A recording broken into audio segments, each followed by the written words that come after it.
Hey, thanks for making it to Veterans Info Tap. I'm glad you made it. The Secretary of the VA did an opinion piece on the Hill. And he put this out on March 6th, 2025, and I wanted to share it with you here today. The headline is, Secretary Collins, We Owe America Veterans Real Solutions. This was by Doug Collins, opinion contributor, 3/6/2025 at 9:30 a.m. Eastern Time on The Hill. So please hit the thumbs up, subscribe, share with a friend, all that good stuff. I truly appreciate it. And if you want to support the channel in other ways, consider being a member. I really do appreciate all you members. I do my best to get back to you in the comments.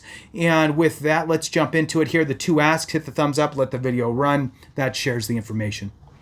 All right. The Department of Veterans Affairs has been a punching bag among veterans, Congress, and the media for decades. Things need to change. We owe America's veterans and hundreds of thousands of excellent VA employees solutions. For many years, veterans have been asking for a more efficient, accountable, and transparent VA. This administration is finally going to give veterans what they want. President Trump has a mandate to bring generational change to Washington, and that is exactly what we're going to deliver at VA. We are going to make the department work better for veterans, families, caregivers, and survivors we are charged with serving. Here's how. In response to Trump's Department of Government Efficiency Workforce Optimization Initiative, VA is conducting a department-wide review of its organization, operations, and structure. Central to these efforts is a pragmatic and disciplined approach to eliminating waste and bureaucracy, increasing efficiency, and improving healthcare, benefits, and services to veterans. This will be a thorough and thoughtful review based on input from career VA employees and senior executives, as well as top department leaders. Our goal is to reduce VA employment levels to 2019 numbers of roughly 398,000 employees from our current level of approximately 470,000 employees, a nearly 15% decrease. We will accomplish this without making cuts to health care or benefits to veterans and VA beneficiaries. VA will always fulfill its duty to provide veterans, families, caregivers, and survivors the health care and benefits they have earned. That is a promise. And while we conduct our review, the department will continue to hire more than 300,000 mission-critical positions to ensure health care and benefits for VA beneficiaries are not affected. So, what does he mean here? Because it sounds really strange the way that it's worded. My guess is the 300,000 mission-critical positions that he's talking about continue to hire for is what he's really saying here is the VA has exempted 300,000 employees or positions. 300,000 positions within the department are excluded from any sort of layoffs or anything like that.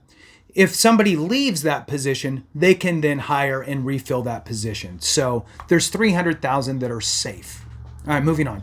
There are many people complaining about the changes we are making at VA, but what most of them are really saying is keep doing the same thing VA has always done. I agree, right? Yeah. Over the years, and I've been in the veterans benefit space for a long time as an accredited veteran service officer, running a team of accredited vet reps, sitting on numerous state level and local level commissions and committees.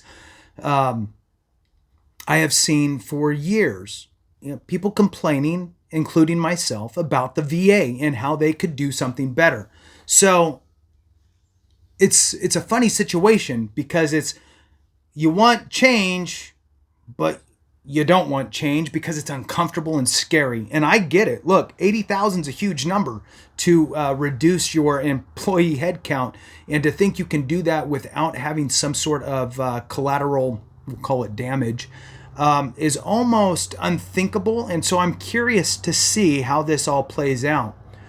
Anyway, so we'll just read this part again. So there are many people complaining about the changes we are making at VA, but what most of them are really saying is keep doing the same thing VA has always done. You liked it how it was? Keep doing it. Nope. The days of kicking the can down the road and measuring VA's progress by how much money it spends and how many people it employs rather than how many veterans it helps are over. Here's just one example of the change we are bringing. We are conducting a comprehensive review of VA's 90,000, it's mind-boggling, 90,000 contracts, okay? 90,000 contracts the VA has, which total more than $67 billion with a B dollars. After reviewing roughly 2% of those contracts, we found almost 600 non-mission critical or duplicative agreements that we will be canceling, saving the department nearly $900 million. Just imagine how much we will be able to save after we complete our review of the remaining 88,000 VA contracts. The money we are saving by eliminating non-mission critical or duplicative contracts is money we are going to redirect to veteran-facing healthcare benefits and services, resulting in massive improvements in customer service and convenience. Let's not forget that the VA